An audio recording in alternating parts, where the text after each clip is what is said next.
우리는 거저 주시는 하나님의 은혜로 구원을 받았습니다. 성령 하나님이 우리 마음 가운데로 오셔서 함께 사시기 때문에 우리 영혼은 성전입니다. 그러나 아직 새 언약이 성취된 것은 아니죠. 하지만 성령님이 함께 하시기 때문에 다 이루어 놓으신 속죄 은총을 믿고 광야에서 믿음의 과정을 밟아가고 있는 중입니다. 성령님은 아담의 생명으로 살아가는 옛사람을 무너뜨리고 새 언약을 마음과 생각에 기록하여 예수 그리스도와 연합시켜 주기 위해 우리 마음 안으로 들어오셨습니다.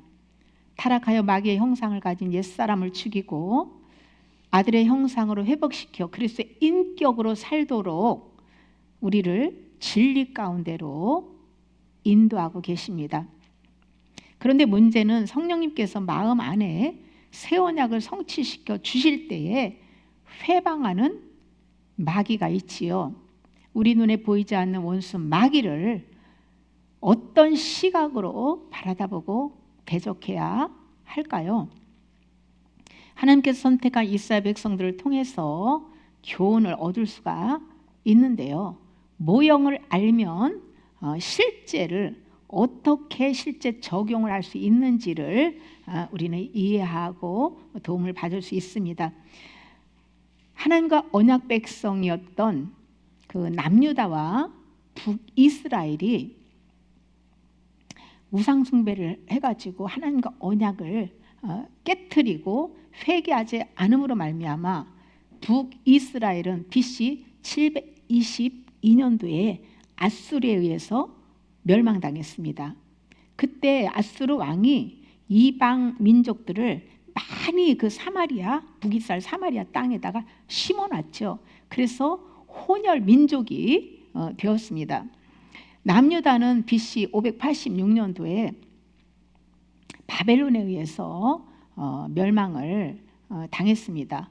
그리고 70년 하나님께서 70년의 포로 생활을 선고하셨잖아요. 70년이 딱 마치자마자 하나님께서 바사왕 고레스를 들어서 이제 이 유다 하나님의 백성들을 고토로 돌아가게 해가지고 하나님의 성전을 세워라라는 그런 감동을 받고 명령을 내립니다. 그때 프로들이 1차 귀환을 하는데 그 스룹바벨과 그 많은 이제 백성들이 한 4만 명이 넘게 그 돌아와서 성전을 세웁니다. 그리고 그때 성전을 건축할 때에 그 이제 그 이방 민족들을 그 많이 그 북이스라엘 사마리아 땅에 심어놨다고 했잖아요. 거기서 살던 그 사람들이 이 자기 나라에 그 섬기던 신도 섬기고 또 그 땅에 와서 하나님도 예배하고 그렇게 혼합주의자들이었어요. 딱 양다르고 혼합주의적인 그런 사람들이 찾아와가지고 우리도 하나님을 섬기니까 우리도 성전 건축에 참여하게 해달라라고 요청을 합니다. 그때 그 총독으로 왔던 스룹바벨과 그 대제사장이나 그 백성들 고관들이 딱 거절을 하죠. 그들은요 혼혈 민족이기 때문에 하나님의 백성도 아니고 한마디로 돼지 취급을 하는 거예요. 우리는 홀로 하나님께 홀로 건축하겠다. 그러니까 분노하고 화가 나가지고 그 다음부터 대적을 하기 시작하면서 성전을 세우지 못하도록 계속 회방을 해가지고요 성전을 세우다가 중단이 됐어요. 중단이 되었다가 다시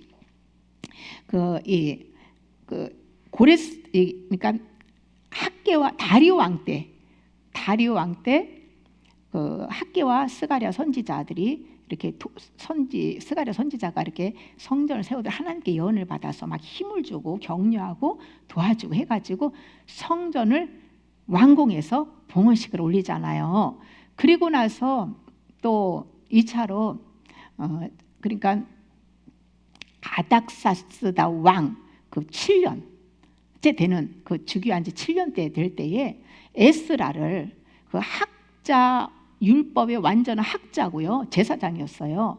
그 에스라를 보내가지고 또 많은 돌아갈 사람은 돌아가라고, 그래가지고 적극적으로 왕이 그냥 물질과 뭐 모든 것을 다 도움을 이렇게 줘가지고 돌아와서 이제 하나님의 백성들을 율법으로 가르치고 회개를 시켰습니다. 그렇게 해서 한 12년 정도가 지난 다음에 그 아닥사스다 왕 20년 니산월 그때에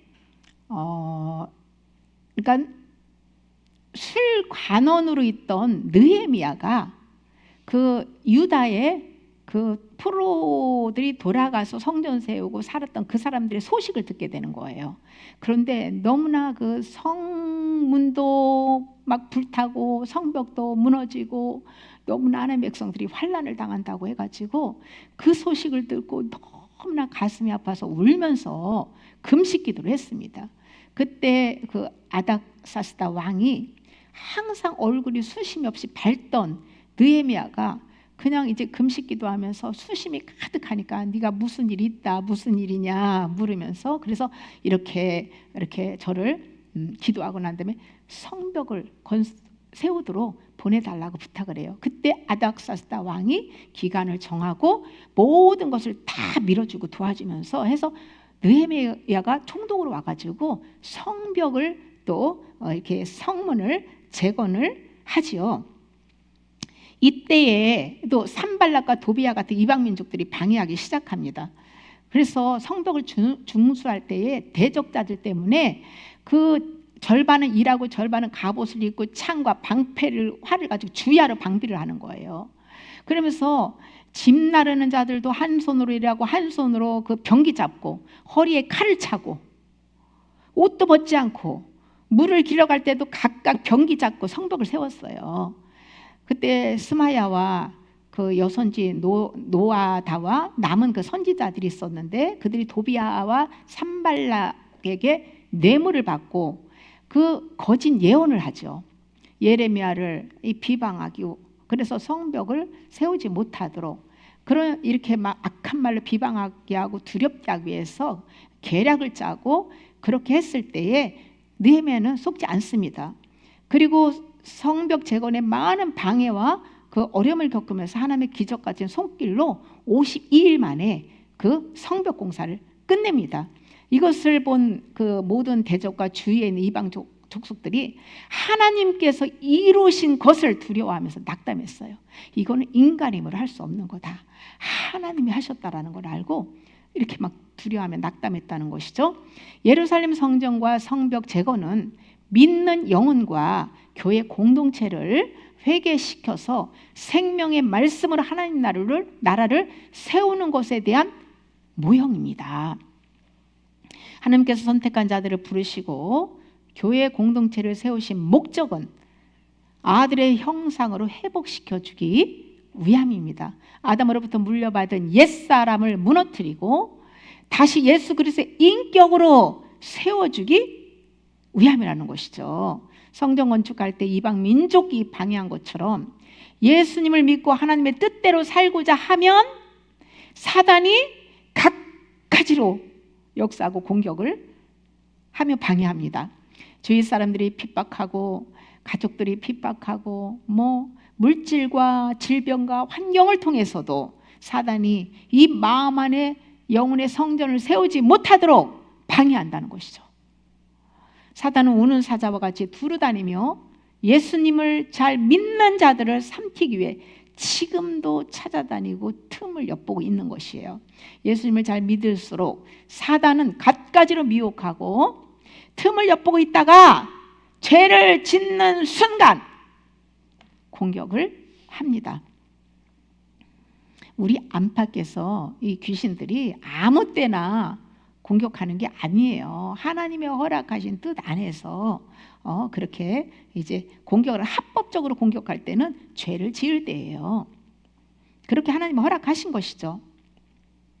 사단에게 먹히지 않기 위해서는 죄와 세상의 욕심으로 틈을 주면 안 됩니다. 우리가 예수 그리스도의 말씀 안에서 거할 때만 보호를 받을 수 있습니다. 예수 그리스도 안에 거하기 위해 날마다 진리로 무장하고 원수 마귀와 믿음으로 싸워야 합니다. 말씀에 대한 믿음의 반응을 하면서 자아가 올라올 때마다 자아를 부정하고 부정적인 생각과 여러 가지로 공격하는 사단을 대적해야 합니다. 그리고 어떤 고난과 어려움이 와도, 어떤 수치가 드러나도, 모욕을 당해도 십자가를 달게 지고 성령 인도를 받아야 승리할 수 있습니다. 그렇게 하는 영혼들이 예수 그리스도와 연합하여 신부의 예복을 입을 수 있는 것이죠.